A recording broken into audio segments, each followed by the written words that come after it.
द्वापर युग में भगवान विष्णु ने श्री कृष्ण के रूप में अवतार लिया। उन्होंने प्रेम, नीति और कर्मयोग का पाठ पढ़ाया।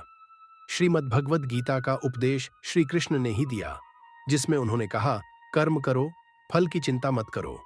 श्री कृष्ण सिखाते हैं कि जीवन में मुस्कुराकर हर युद्ध लड़ा जा सकता है, चाहे वो अर्जुन का युद्ध हो या हमारी रोज की जिंदगी का। भगवान का स्वरूप हमारे भीतर है। सनातन धर्म कहता है, अहम ब्रह्मस्मि, मैं भी वही ब्रह्म हूं।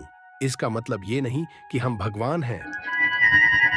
कुरुक्षेत्र में युद्ध शुरू होने से पहले अर्जुन अपने सगे संबंधियों को देखकर मोहग्रस्त हो जाते हैं और अपने धनुष को रखकर युद्ध से विमुख हो जाते हैं। तब श्री कृष्ण उन्हें जीवन, आत्मा और धर्म का ज्ञान देते हैं।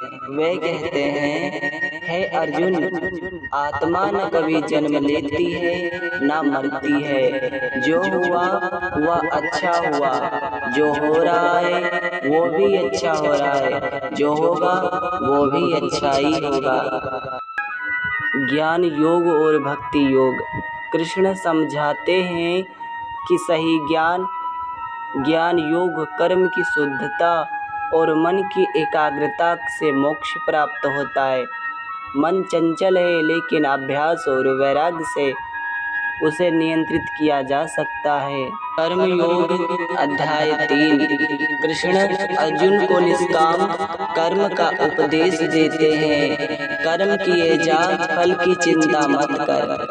मनुष्य को अपने कर्तव्य का पालन करते रहना चाहिए, परिणाम की आसक्ति से मुक्त होकर।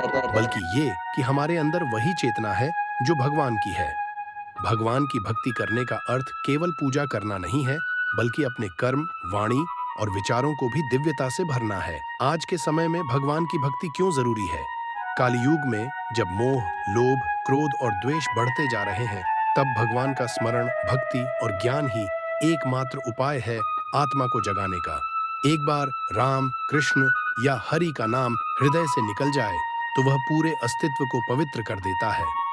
भजन, कीर्तन, जप और सत्संग हमारे भीतर की नकारात्मकता को धो डालते हैं। जो समय हम सोशल मीडिया पर बिताते हैं, उसमें से कुछ पल निकालकर प्रभु के चरणों में समर्पित करें। एक पोस्ट यदि प्रभु के नाम की हो, एक रील यदि भक्तिभाव से भरी हो, तो वह केवल मनोरंजन नहीं, आत्मा का पोषण बन जाती है। भक्ति में सबसे जरूरी है श्रद्धा, जो हमें प्रभु में अडिग विश्वास देती है, प्रेम, जो हमें प्रभु से जोड़ता है, और समर्पण।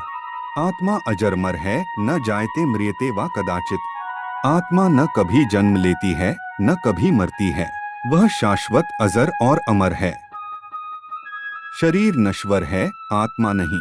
कर्म करो, फल की चिंता मत करो। कर्मण्येवाधिकारस्ते मा फलेषु कदाचन। भगवान श्री कृष्ण कहते हैं, तुम्हारा अधिकार सिर्फ कर्म करने में है, फल पर नहीं। इसलिए बिना फल की चिंता किए अपना कार्य करते रहो। जैसा करता है वैसा ही फल पाता है। कर्म का फल समय आने पर अवश्य मिलता है। स्वधर्म का पालन ही सच्चा धर्म है, पर धर्म से स्वधर्म श्रेष्ठ है, चाहे वह कठिन ही क्यों न हो।